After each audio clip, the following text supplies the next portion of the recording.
এখন আমরা আলোচনা করব এসআইআর এর যে এনুমারেশন ফর্ম সেটির ফিল আপ পদ্ধতি সঠিকভাবে।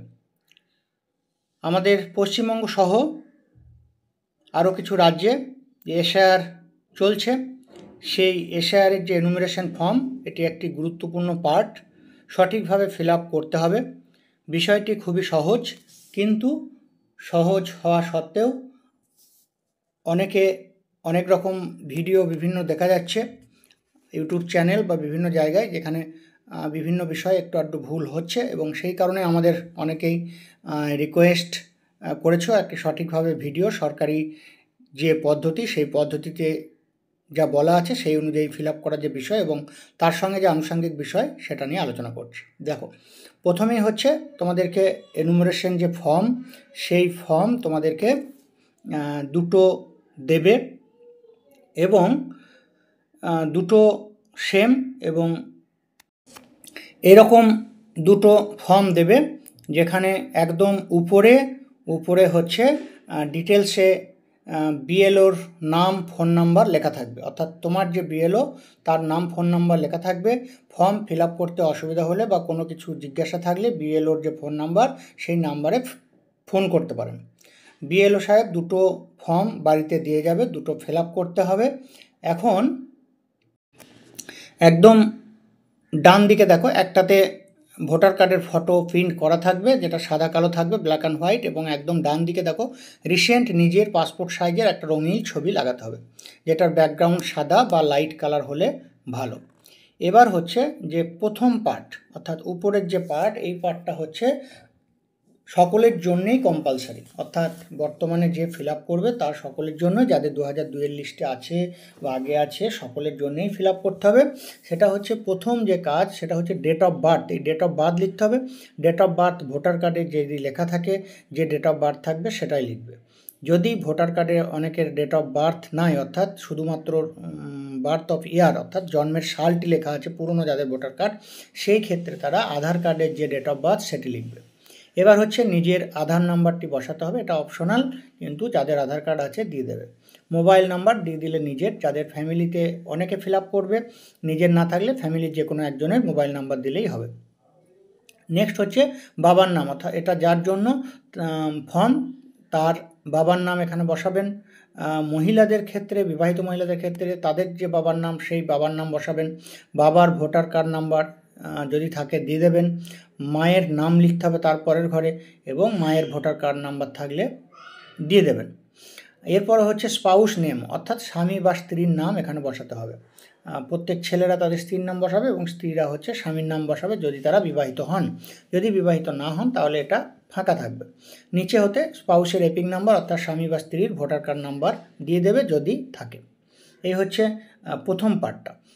এবার হচ্ছে এই প্রথম পার্টে বর্তমান সময়ের যে ভোটার কার্ড নাম্বার বা যা সেই বিষয়গুলো দিলে।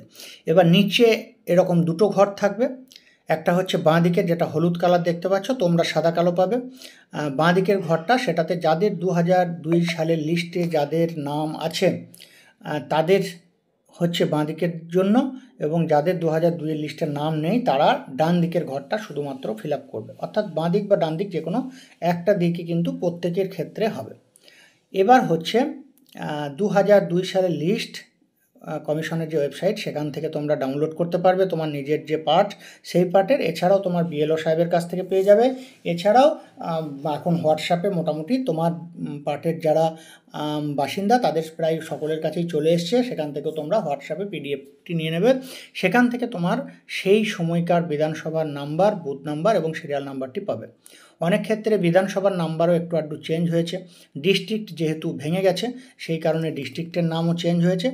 এই যে সবুজ পার্ট এবং হলুদ পার্ট, যেটা অর্থাৎ নিচের দুটো পার্ট, এই দুটো পার্টের তথ্য সমস্ত কিছু কিন্তু 2002 সালের লিস্টে যা ছিল সেটাই দিতে হবে। অনেকের ভোটার কার্ডের নাম্বার চেঞ্জ হয়েছে, এপিক নাম্বার, সেটি কিন্তু আগের 2002 সালের লিস্টে যা ছিল সেটা দিতে হবে। এবার আমরা আসি বাঁ দিকের হলুদ পার্ট, অর্থাৎ যাদের 2002 সালের লিস্টে নাম আছে শুধু তাদের জন্য।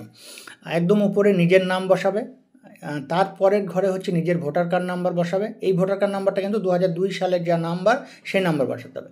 তারপর হচ্ছে তার বাবা বা মায়ের নাম বসাতে হবে। আর সম্পর্ক লিখলে ফাদার ওর মাদার যা রিলেশন সেটা লিখলে। যদি তোমার বাবা মা বেঁচে থাকুক বা না থাকুক, দুই ক্ষেত্রেই লিখতে হবে। নেক্সট হচ্ছে জেলার নাম লিখলে, রাজ্যের নাম লিখলে, বিধানসভার নাম লিখলে, নিচে আছে এসি নাম্বার অর্থাৎ বিধানসভার নাম্বার, তারপর পার নাম্বার অর্থাৎ বুথ নাম্বার এবং সিরিয়াল নাম্বার। এগুলো সবই 2 সালের লিস্ট অনুযায়ী। এবার ডান দিকের ঘরটায় হচ্ছে যারা এখন ইয়াং জেনারেশন অর্থাৎ যাদের 2002 সালের লিস্টের নাম নেই, তাদের ক্ষেত্রে এইটা। এই ক্ষেত্রে কি করবে? এই ক্ষেত্রে যদি তার বাবা বা মায়ের নাম থাকে, তাহলে বাবা বা মায়ের নাম প্রথম ঘরটায় বসাতে হবে যার ভোটার কার্ড আছে। যদি বাবা মায়ের নাম না থাকে, যার 2002 সালের লিস্টের নাম আছে সেরকম নাম, বাবা মায়ের দুজনেরই না থাকলে দাদু দিদার বসাতে হবে, অর্থাৎ বাবার সম্পর্কে যে দাদু বা দিদা, দাদু বা ঠাকুমা, সেই নাম বসাতে হবে। তারপরে হচ্ছে বাবার এপিং নাম্বার, তখনকার সময়কার যে এপিং নাম্বার ছিল সেটা। তারপর হচ্ছে বাবার নাম, এই তারপরের ঘরটা রিলেটিভস নেম, তার সেখানে হচ্ছে বাবার আবার বাবার নাম বা বাবার মায়ের নাম যা হোক বসানো হলো। সম্পর্ক রিলেশনশিপ লিখলে, সম্পর্ক জেলার নাম লিখলে, রাজ্যের নাম লিখলে, স্টেটের নাম, তারপর এসি নাম্বার, বিধানসভার নাম, বিধানসভার নেম, এসি নেম, তারপরে হচ্ছে নিচের ঘরে এসি নাম্বার, বিধানসভার নাম্বার, বুথ নাম্বার এবং সিরিয়াল নাম্বার।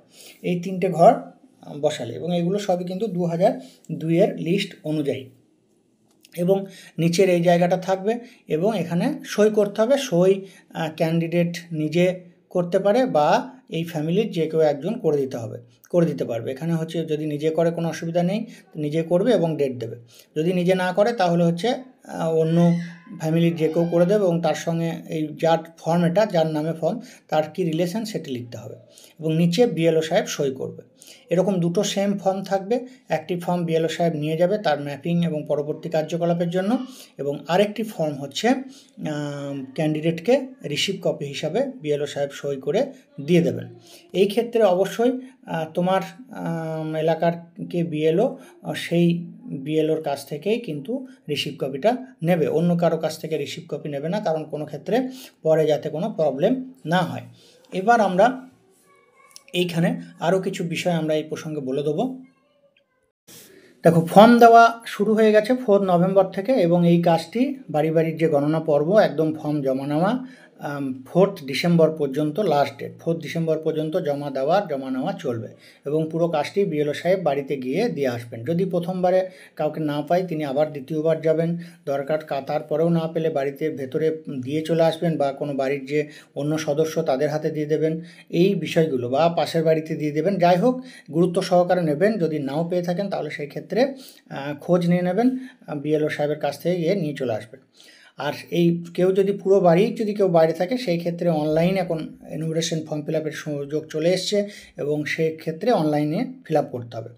অনলাইনের যে পদ্ধতি সেটাও আমরা জানিয়ে দেবো। যদি কারো কিছু জিজ্ঞেস থাকে কমেন্টস বক্সে কমেন্টস করবেন, জানিয়ে দেবো। অনলাইনেও করা যাবে, অর্থাৎ কোনো চিন্তার কোনো কারণ নেই, কিন্তু ঠান্ডা মাথায় সুন্দরভাবে করতে হবে।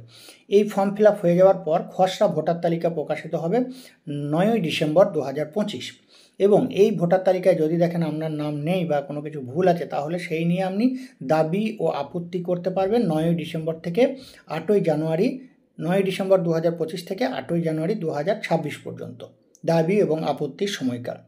এবং তারপরে আপনি যে দাবি বা আপত্তি জানিয়েছেন সেটা আবার ভেরিফিকেশন হবে।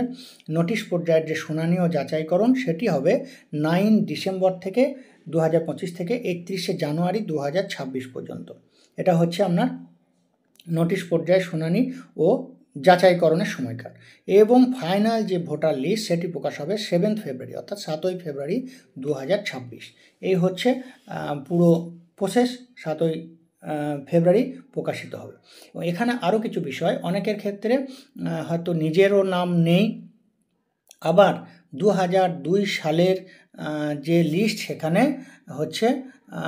হচ্ছে বাবা বা মায়ের, তাদেরও 2002 সালের লিস্টের নাম নেই, অথচ তিনি ভারতে বহুদিন ধরে আছেন বা তার বাবা মা বহুদিন ধরে ভারতে আছে। সেই ক্ষেত্রে কি করতে হবে? সেই ক্ষেত্রেও কোনো চিন্তা নেই। সেই ক্ষেত্রে আরও 11টি নথি দেওয়া আছে। সেই 11টি নথির মধ্যে যে কোনো একটি থাকলেই কোনো অসুবিধা নেই। কী কী নথিগুলো? না, কেন্দ্রীয় অথবা রাজ্য সরকারের কর্মী হিসাবে কাজ করছেন অথবা পেনশন পান, এরকম পরিচয়পত্র দিতে পারেন। 1987 সালের 1 জুলাইয়ের আগে ব্যাংক, পোস্ট অফিস, এলআইসি, স্থানীয় প্রশাসনের দেওয়া যে কোনো নথি দিতে পারেন। এছাড়া জন্ম শংসাপত্র দিতে পারেন, পাসপোর্ট থাকতে পারে, অথবা মাধ্যমিক বা উচ্চ মাধ্যমিক বা আরও উপরের কোনো শিক্ষাগত যোগ্যতার সার্টিফিকেট, শংসাপত্র লাগবে, অথবা রাজ্য সরকার কর্তৃক উপযুক্ত কর্তৃপক্ষের দেওয়া বাসস্থানের শংসাপত্র বা সরকারি তরফ থেকে যে পাট্টা দেওয়া হয় সেইগুলো, অথবা ফরেস্ট রাইট সার্টিফিকেট বা জাতিগত শংসাপত্র অর্থাৎ SC ST OBCর যে সার্টিফিকেট সেই সার্টিফিকেট থাকলেও চলবে, অথবা জাতীয় নাগরিক রেজিস্টার সেখানে যে ক্ষেত্রে প্রযোজ্য তাদের ক্ষেত্রে, স্থানীয় প্রশাসনের দেওয়া পারিবারিক রেজিস্টার সেক্ষেত্রেও চলবে। এরপর হচ্ছে অর্থাৎ ডোমিসিল সার্টিফিকেট যেটা, এরপর হচ্ছে জমি বা বাড়ির দলিল, পুরনো দলিল, সেক্ষেত্রে হলেও চলবে। এই হচ্ছে বিষয়। এখন এইগুলো যদি কারো না থাকে সেই ক্ষেত্রে কি হবে? যদি এই উপরের যতক্ষণ যা আলোচনা করলাম কোনো কিছুই যদি না থাকে এবং তিনি যদি মুসলিম হন, তাহলে তাকে ভারতীয় নয় এটা ধরে নেওয়া হবে। এবং তিনি যদি অন্য সম্প্রদায়ের লোক হন, হিন্দু বা অন্য মাইনরিটি সম্প্রদায়ের যে কোনো লোক হন, তাহলে সেই ক্ষেত্রে তাদের যে পরবর্তী ধাপ বা পরবর্তী প্রসেসের জন্য অ্যাপ্লিকেশন করতে হবে এবং সেগুলো পরে তাদের আবার ভোটার কার্ড হবে। অর্থাৎ এই SIR যেটা লিস্ট হবে এই ক্ষেত্রে তাদের নাম উঠবে না, কিন্তু তাদের চিন্তার কোনো কারণ নেই। তাদের জন্য পরবর্তীতে সরকার অন্যরকম চিন্তাভাবনা যেগুলো প্রসেস আছে সেই ব্যাপারগুলো তাদের ক্ষেত্রে হবে। এই হচ্ছে আজকের বিষয়। এখন এরপরেও অনেকের অনেক কিছু জিজ্ঞেস থাকতে পারে, অবশ্যই কমেন্টস বক্সে কমেন্টস করবেন, সেখানে জানিয়ে দেওয়া হবে। আর পরবর্তীতে যদি কোনো বিষয় নিয়ে বলেন ভিডিও করতে, সেক্ষেত্রে পরবর্তী বিষয়ে ভিডিও বানিয়ে দেওয়া হবে। আজকের যে আলোচনা এখানে শেষ করছি। সকলে ভালো থাকুন, সুস্থ থাকুন, একদম চিন্তা করার কিছু নেই, খুব ঠান্ডা মাথায় করুন। অন্য ব্যক্তি যদি কেউ ভয় দেখায়, ভয় পাওয়ার কোনো কিছু নেই। ঠান্ডা মাথায় করলে আপনি যদি ভারতের নাগরিক হন, আপনার পূর্বপুরুষ যদি ভারতের নাগরিক হন, হিন্দু মুসলিম বা সমস্ত সম্প্রদায়ের লোক, তাদের কোনো চিন্তার কারণ নেই। এই ছিল আজকের আলোচনা। সকলে ভালো থাকুন। Thank you.